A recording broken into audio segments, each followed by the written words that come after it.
नमस्कार प्यारे बच्चों, आज की इस वीडियो में आप सभी का स्वागत है।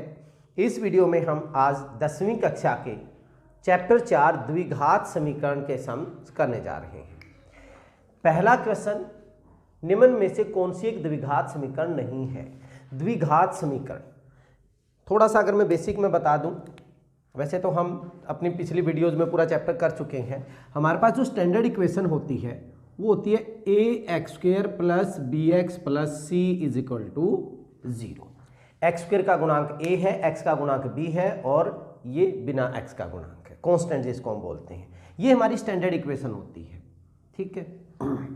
अब द्विघात समीकरण है तो इसके मूल भी क्या होंगे? दो होंगे।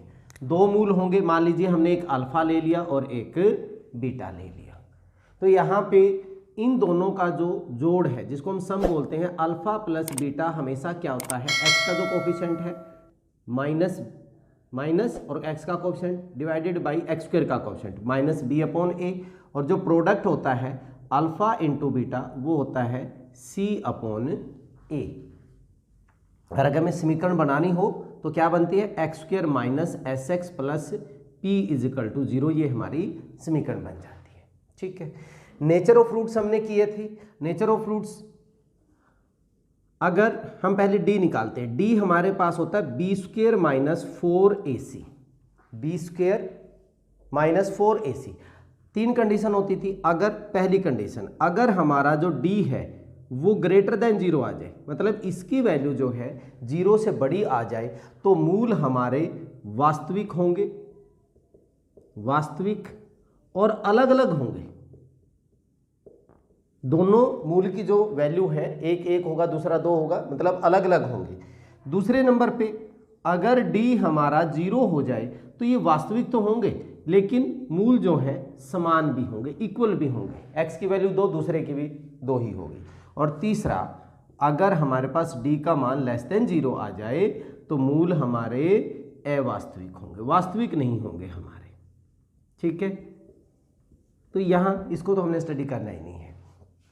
अब यहाँ पे साथ के साथ अगर कुछ और चीज़ आएगी तो हम साथ के साथ उनको डिस्कस कर लेंगे। जो डिस्क्रिमिनेंट वाला फॉर्मूला था, द्विघाती सूत्र जो हमारा है, x की वैल्यू क्या होती है? Minus b plus minus root d upon 2a। ये द्विघाती सूत्र से हम इसका आंसर फाइंड आउट कर सकते हैं।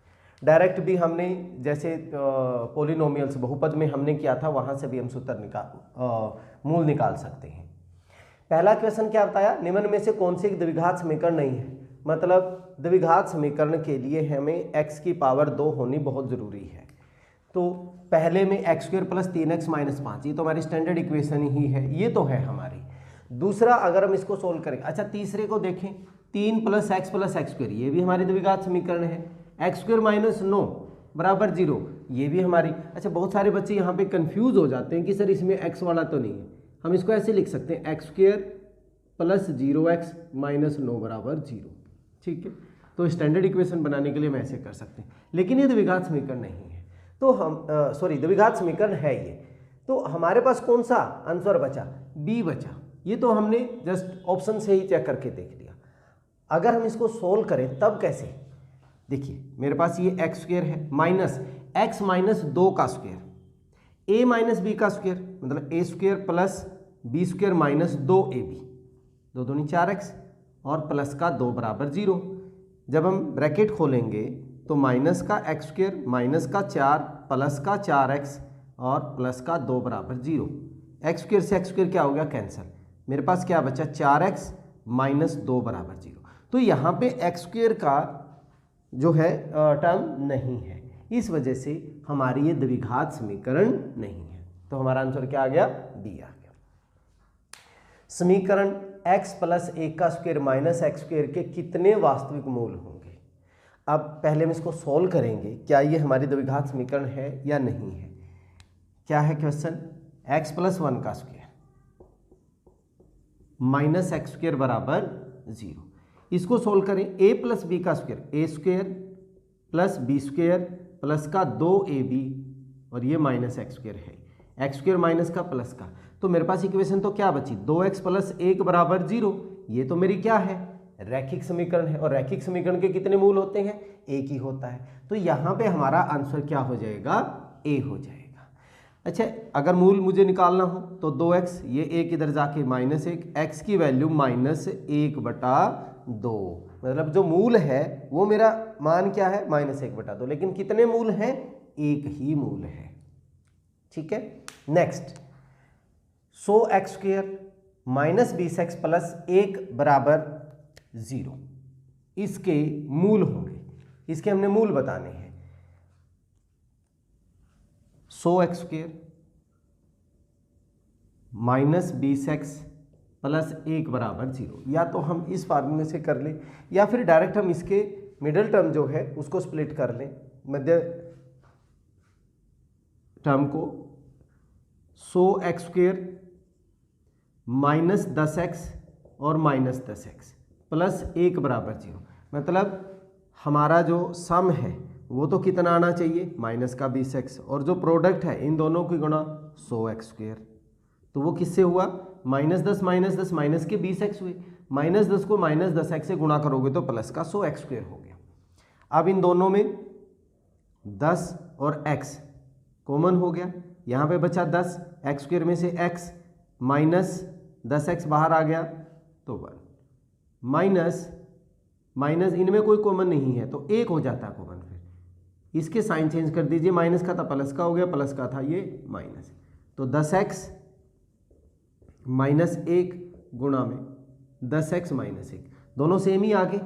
तो यहाँ से 10x, इसको 0 पुट करूँगा, 10x = 1, x का मान कितना हो गया, 1/10, और यहाँ से भी x का मान 1/10 होगा। तो हमारे जो दो मूल हैं क्या हो गए, 1/10 और 1/10। इसके बाद निम्न में से किस द्विघात समीकरण का एक मूल 2 है, एक मूल 2 है, जो मूल होगा वो उसको सेटिस्फाई करेगा, संतुष्ट करेगा।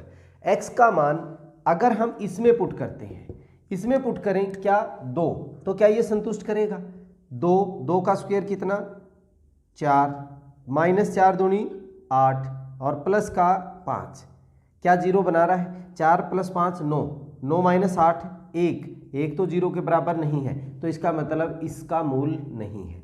दूसरे में पुट करते हैं, 2 का स्क्वायर 4 + 2 × 6 और -12, 4 × 10, 10 - 12 -2, ये भी 0 के बराबर नहीं है, तो ये भी इसका मूल नहीं है। सी में 2 गुणा में 2 का स्क्वायर कितना हो जाएगा 4, -7 गुणा में 2 प्लस का 6, 8 -14 + 6, 8 से 14 -14, तो ये क्या हो गया 0 आ गया, इसका मतलब ये सही है। इसमें x का मान 2 पुट करेंगे, लेफ्ट हैंड साइड और राइट हैंड साइड क्या हो जाती है, इक्वल हो जाती है, तो ये हमारा है। इसमें भी पुट करेंगे तो ये 0 नहीं आएगा, तो हमारा आंसर इसमें क्या हो गया, सी हो गया। चलिए नेक्स्ट करते हैं, नंबर 5, निम्न में से किस द्विघात समीकरण के मूलों का योग 3 है। मूलों का योग का मैंने क्या फार्मूला बताया था, S बराबर है -b/a, और प्रोडक्ट जो होता है वो c/a। तो हमने यहाँ पे चेक करना है कि किसका जो आंसर है -b/a किसके बराबर, 3 के बराबर आएगा। अगर मैं पहले ऑप्शन में चेक करूँ तो यहाँ पे क्या बनेगा, -b कितना है -3 है, और बटे a कितना है 2, माइनस माइनस प्लस, तो ये वैल्यू तो कितनी आ गई 3/2, 3 तो नहीं है, तो इसका मतलब पहला ऑप्शन कैंसिल हो गया। दूसरा क्या है, -x² + 3x - 3, -b, तो माइनस कितना 3, और बटे a कितना है -1 है, तो माइनस से माइनस कैंसिल, 3/1 3, तो यहीं पे आगे हमें क्या चाहिए था, मूलों का योग 3, किस में बन रहा है, b में, तो b हमारा राइट आंसर हो गया। ठीक है, नेक्स्ट, द्विघात समीकरण ax² + bx + c = 0 के मूल वास्तविक व समान होंगे। अभी मैंने आप लोगों को थोड़ी देर पहले बताया भी था, तीनों कंडीशन बताई थी। मूल वास्तविक व समान कब होते हैं, जब d का मान क्या हो जाए, 0 हो जाए, और d क्या होता है, b² - 4ac, किसके बराबर, 0 के बराबर, तो b² इधर लेके जाएंगे इसको, तो 4ac के बराबर जो होगा वो कौन सा है, हमारा सी आंसर। तो यहाँ पे आंसर हमारा क्या हो गया, सी हो गया, बहुत ही आसान सा है। नेक्स्ट, क्वेश्चन नंबर 7, द्विघात समीकरण 2x² माइनस वर्गमूल 5x प्लस 1 बराबर 0 के मूल है। इन्होंने क्या पूछा है? वास्तविक, भिन्न मूल हैं, दो वास्तविक समान है, वास्तविक नहीं, या दो से अधिक मूल है। तो इन चीज़ों के लिए हम क्या निकालते हैं हमेशा? डी, मतलब डी b² माइनस 4ac, हमने ये चीज़ निकालनी है। अगर ये निकालनी है तो b मेरे पास कितना है? माइनस का √5 और इसका स्क्वायर, माइनस 4 गुणा में a मेरा कितना है? 2 है, और c मेरा कितना है? 1 है, माइनस वर्गमूल 5, माइनस का स्क्वायर तो प्लस ही हो गया, वर्गमूल 5 का स्क्वायर 5 और माइनस के 8, ये क्या बचे? माइनस के 3, जो क्या है? लेस देन 0 है। d का मान अगर लेस देन 0 आ जाए तो मूल वास्तविक नहीं होते, तो हमारे पास सी ऑप्शन हो जाएगा, इसके मूल जो हैं वास्तविक नहीं है। ठीक है, next, ax² plus bx plus c बराबर 0 के मूल निकालने के लिए द्विघाती सूत्र, ये भी अभी थोड़ी देर पहले बताया था। द्विघाती सूत्र क्या होगा? फार्मूला लिख देता हूं मैं, -b प्लस माइनस √d/2a, और d का मान b² माइनस 4ac, तो -b plus minus √d b² minus 4ac/2a। ये हमारा कौन सा में बन रहा है? ये लास्ट, तो कौन सा बन गया हमारा? इसका आंसर डी बन गया। चारों क्वेश्चन बहुत ही आसान से, अगर फार्मूले आते हो तो बहुत ही आसान होता है। चलिए अब नेक्स्ट कर लेते हैं। क्वेश्चन नंबर 9, द्विघाती समीकरण जिसके मूल 1 व -1/2 है होगी। हमारे पास मूल जो है वो 1 हो गया और -1/2। पहले हम इसका सम निकालते हैं। सम निकालेंगे, 1 इनको जोड़ेंगे, 1 में से 1/2 माइनस जाएगा तो क्या रहा? 1/2 हो गया। सम हो गया हमारा 1/2। अगर हम इनकी गुणा निकाल रहे हैं तो गुणा क्या होगा? 1 को -1/2 से गुणा करेंगे तो माइनस का 1/2। अब हमारे पास समीकरण क्या होती थी? x² minus sx plus p बराबर है 0, यही होगी। x² minus s minus 1/2x और p माइनस 1/2 है बराबर 0, तो ये होगी, बट इस फॉर्म में कोई नहीं है। तो हम क्या करें? इसको 2 से सबको गुणा कर दें। 2 से गुणा करूंगा, ये मेरा क्या हो जाएगा? 2x², ये 2 से 2 कैंसिल हो जाएगा, -x, यहाँ पे भी 2 से 2 कैंसिल हो जाएगा, -1 बराबर 0। अब ये हमारा आंसर आ गया, 2x² माइनस x माइनस 1 बराबर 0। ये कौन सा आंसर आ गया हमारा? बी हो गया। ठीक है, बहुत ही आसान सा था। नेक्स्ट, के किस मान के लिए 2x² प्लस kx प्लस 3 बराबर 0 के मूल समान होंगे? मूल समान कब होते हैं? जब d बराबर 0 हो, मतलब b² माइनस 4ac बराबर क्या हो? 0 हो। b क्या है हमारा यहाँ पे? k, तो k² माइनस 4 गुणा में a का मान कितना है? 2, c का मान कितना है? 3 बराबर 0। k² 4 दूनी 8 दिया 24, माइनस 24 बराबर 0, तो k² का मान हो गया प्लस का 24। जब हमें k की वैल्यू निकालनी है, इधर वर्गमूल निकालते हैं तो प्लस माइनस लेना हमेशा, प्लस माइनस वर्गमूल 24। वर्गमूल 24 के जो गुणखंड होंगे 2 दूनी 4 दूनी 8 या 24, तो जब आप इनको वर्गमूल में ऐसे रखेंगे 24 को, तो 1 2 इसमें से क्या हो जाएगा? बाहर हो जाएगा। तो प्लस माइनस 2, अंदर क्या बचा? 6, तो प्लस माइनस 2 वर्गमूल 6 हमारा आंसर आ गया। के की वैल्यू क्या होगी? प्लस माइनस 2 वर्गमूल 6 हमारा आंसर हो गया। ठीक है, जब भी कोई वर्गमूल में कोई आंसर आता है, ध्यान रखें वो हमेशा प्लस माइनस में ही आएगा। अगर जैसे हमें कहें कि 1√3 प्लस का वर्गमूल 2 है, तो दूसरा क्या होगा? 3 माइनस वर्गमूल 2 होगा। इस चीज़ का ध्यान रखें। इसके बाद 11वां जो क्वेश्चन है वो क्या कहता है? 2x² माइनस 2 वर्गमूल 2x प्लस 1 के शून्यक होंगे। शून्यक निकालना है, हम डी वाले फार्मूले से किसी से भी निकाल सकते हैं, लेकिन अगर मैं, चलो दोनों तरीके से करते हैं। हमारे पास ये है इक्वेशन, 2x² माइनस 2 वर्गमूल 2x और प्लस का 1 बराबर है 0। डी जो होगा वो क्या है मेरा? b² minus 4ac, b square मतलब माइनस 2 वर्गमूल 2 का स्क्वायर माइनस 4 गुणा में ए 2 हो गया और सी माइनस का स्क्वायर तो प्लस हो गया 2 का स्क्वायर 4 4 दूनी 8 8 माइनस 8 बराबर 0 0 हो गया। तो मतलब हमारे बराबर होंगे, बराबर तो सब ये नहीं हो सकता क्योंकि मूल अगर हमारे समान है ये भी नहीं हो सकता। डी का मान 0 आ गया, मूल हमारे समान हो गए, तो दो ऑप्शन तो हमारे वैसे ही कैंसिल हो गए, या तो ये होगा या फिर ये होगा इसमें से।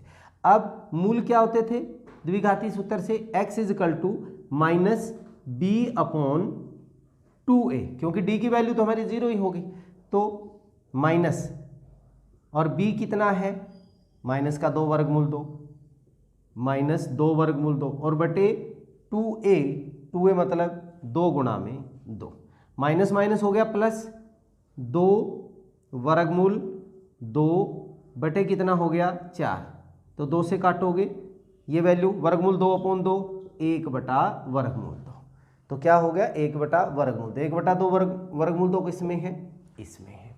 ठीक है, कुछ और करके देखते हैं इसमें। क्या हमें ये पता है कि मूल हमारे पास है, इनका सम क्या होगा हमारा, सम होगा माइनस बी अपॉन ए, सम होना चाहिए माइनस बी अपॉन ए, तो माइनस माइनस प्लस हो गया ये 2 वर्गमूल 2 बटा ए कितना है 2, उनका जो जोड़ है वो हमारा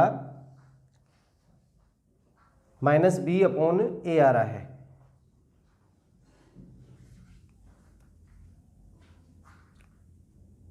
और प्रोडक्ट जो है c अपॉन ए मतलब 1 बटा 2 आना चाहिए।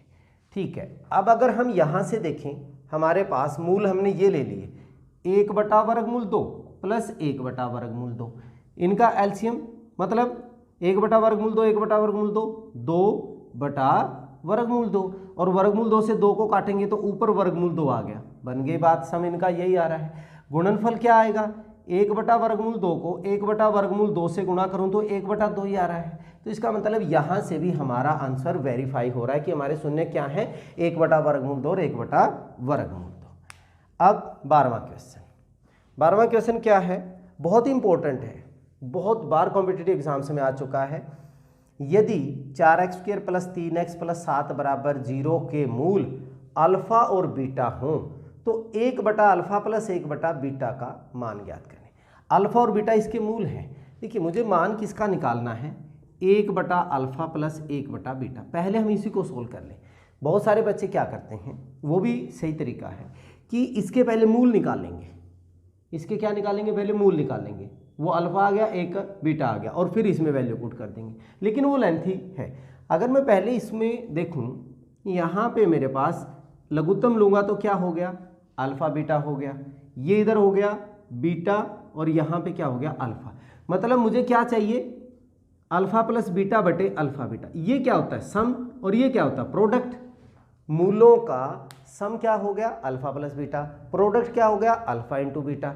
तो मुझे तो एस अपॉन पी चाहिए ना, एस क्या होगा तो 1 बटा अल्फा प्लस 1 बटा बीटा का मान क्या हुआ एस, सम योग क्या होता है माइनस बी बटा ए, तो माइनस 3 बटे 4, जो सम होगा माइनस बी बटा ए माइनस 3 बटा 4, और अल्फा इंटू बीटा उनका प्रोडक्ट क्या होता है सी अपॉन ए, तो 7 बटे 4 7 बटे 4, 4 से 4 कैंसिल होके माइनस 3 बटा 7 हमारा आंसर आ गया। बहुत ही आसान तरीका हो जाता है, तो मेरा आंसर क्या होगा बी मेरा यहाँ पे आंसर हो गया। ठीक है, चलिए नेक्स्ट करते हैं क्वेश्चन नंबर 30। यदि P x square plus Q x plus 2 बराबर 0 के मूल एक दूसरे के व्युत्क्रमानुपाती है, व्युत्क्रमानुपाती अगर एक 7 है तो दूसरा 1 बटा 7 होगा, एक 5 होगा तो दूसरा 1 बटा 5 होगा, व्युत्क्रमानुपाती है तो p बराबर 0 p बराबर, इनमें से हमने बताना है। देखिए मान लीजिए मैं इनके जो मूल हैं वो क्या मान लेता हूँ अल्फा और 1 बटा अल्फा मान लेता हूँ कि व्युत्क्रमानुपाती हमारे ये हो गए अल्फा और 1 बटा अल्फा। तो हमें ये पता है कि इन दोनों को अगर मैं गुणा करूं तो अल्फा से अल्फा कैंसिल हो जाएगा। जो प्रोडक्ट है इनका प्रोडक्ट क्या होगा अल्फा इंटू 1 अपॉन अल्फा, और प्रोडक्ट होता क्या है सी बटा ए। ठीक है, तो यहाँ पे हमारे पास ये तो कट के इधर तो क्या रह गया, 1 रह गया। सी हमारा यहाँ पे कितना है, 2 है, और ए हमारा कितना है, पी। तो पी इधर जाके गुणा होके पी का मान हमारा कितना हो गया, 2 हो गया। तो पी हमारे पास 2 हमारा कौन से आंसर में आ रहा है, डी में आ रहा है। ठीक है, बहुत ही इंटरेस्टिंग सा और आसान सा क्वेश्चन था। यदि 2x² plus P x minus 15 बराबर 0 का एक मूल -5 है तो p का मान बताना है। अब अगर मूल -5 है तो ये इसको क्या करेगा, सोल्व करेगा, सेटिस्फाई करेगा। तो हमारे पास क्या है, 2x² प्लस का पी एक्स माइनस 15 बराबर 0, एक मूल -5 है तो x का मान -5 इसको सेटिस्फाई करेगा। मतलब 2 गुणा में -5 का स्क्वायर प्लस का p गुणा में -5 और -15 बराबर क्या हो गया, 0 हो गया। ठीक है, अब -5 का स्क्वायर क्या हो गया, 25, 25 दूनी 50, ये मेरा हो गया 50, माइनस का 5p और -15 बराबर है 0 हो गया। ठीक है, अब 50 में से 15 गए 35, यहाँ पे हो गया 35 बचा, ये इधर जाके हमारे पास क्या हो गया, 5p, उधर जाके प्लस का हो गया, 5 को इधर जाके डिवाइड कर दीजिए तो हमारे पास क्या आ गया, 7। तो p का मान हमारा कितना हो गया, 7 हो गया। हमारा आंसर क्या हो गया, C is our right answer. ठीक है, इजी था ये भी। नेक्स्ट, 2 क्रमागत धनात्मक पूर्णांकों के वर्गों का योग 313 है। पूर्णांक क्या है, लगातार अगर हम लॉन्ग वे से जाते हैं तो हमें मानना पड़ेगा, एक x मान लिया हमने, एक x+1 मान लिया, उससे हमें बहुत टाइम लग जाता है। लेकिन जब ऑब्जेक्टिव की बात आती है तो मैंने आपको बहुत बार बताया हुआ है कि अगर हम ऑप्शन से करेंगे तो बहुत आसान हो जाता है। देखिए यहाँ पे इनका स्क्वायर ही कर लीजिए, 11 का स्क्वायर कितना हुआ, 121, 12 का स्क्वायर 144, क्या इनका जोड़ 313 बन रहा है, 1 और 4 5, यहीं से कैंसिल हो गया, यहाँ पे तो मुझे 3 चाहिए। अब 12 का स्क्वायर कितना, 144, 13 का स्क्वायर कितना, 169, 4 और 9 13, 4 6 10 और 1 11, 1 और 1 2 और 1 3, 313 आ गया। तो मेरा आंसर क्या बन गया, 12 और 13 का जो वर्गों का योग है उनका जोड़ कितना आ रहा है, 313। बहुत ही आसान, विद इन 20 सेकेंड्स आप आसानी से क्वेश्चन कर सकते हैं। नेक्स्ट, एक रेल 360 किलोमीटर की दूरी समान गति से तय करती है, 360 किलोमीटर की दूरी। यदि गति 5 किलोमीटर प्रति आवर बढ़ा दी जाए तो समान दूरी तय करने में 1 घंटा कम समय लगता है, रेल की गति क्या होगी। इसको भी अगर हम लॉन्ग मेथड से करेंगे तो बहुत टाइम लग जाता है, कम से कम भी 5-7 मिनट लग जाएंगे उसमें। ऐसा नहीं हो, हमने इसको क्या करना है, ऑप्शन से करना है। ऑप्शन से करेंगे बहुत आसान है। देखिए दूरी मेरी कितनी है, 360 है, स्टार्टिंग में 360। अगर मैं ऑप्शन ये लेता हूँ, ये ऑप्शन लेता हूँ, तो मेरा जो समय है वो कितना लगेगा, 360 30 की स्पीड से जाने में कितने घंटे लग रहे हैं, 12 घंटे लग रहे हैं। अब हमने क्या किया, 5 किलोमीटर पर आवर बढ़ा दी, तो 5 किलो और बढ़ाने से ये कितनी हो जाएगी, 35, 360 बटे 35, 5 से काटा 7, 5 7 35, 1 2, तो ये 10 पॉइंट समथिंग आएगा। 1 घंटा तो कम नहीं हुआ ये तो। ठीक है, ये ऑप्शन हमारा कैंसिल हो गया। अब हम बी पे आते हैं, 40। अगर हमारे पास 360 बटे 40, शुरू में कितने घंटे लग रहे हैं, 9 घंटे लग रहे हैं। अब अगर मैं 5 किलोमीटर बढ़ा देता हूं तो मेरे पास स्पीड कितनी हो जाएगी, 360 बटे 45 हो जाएगा। 5 से काटे, 5 से काटा 9, 5 से फिर 72 हो गया, 9 से काटा 8। देखिए क्या हुआ, पहले 9 घंटे लग रहे थे, अब 8 घंटे लग रहे हैं, 1 घंटा कम हो गया। तो कितना आसान था हमारा आंसर निकालना। आंसर हमारा क्या हो गया, बी हो गया। ये था आपका चैप्टर नंबर 4 के क्वेश्चंस। उम्मीद करता हूँ कि आप सभी को बहुत ही अच्छे से समझ में आ गए होंगे, जो टेक्स्ट हैं वो पता चल गए होंगे। चलिए इस वीडियो में इतना ही, नेक्स्ट वीडियो में अगले चैप्टर के साथ मिलते हैं, तब तक के लिए जय हिंद जय भारत।